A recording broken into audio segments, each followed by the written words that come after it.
This is an active aisleway.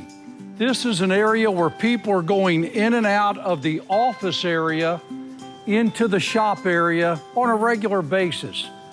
So what we've done here is you can see that there's pallet rack, and then there's Wirecrafters rack back panels on the back of it.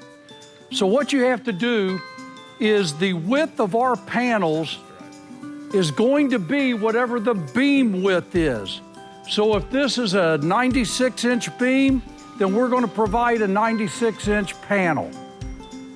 We also need to know the type of pallet rack you're using. In this particular case, this is a very generic, kind of like it's got the double teardrop look to it.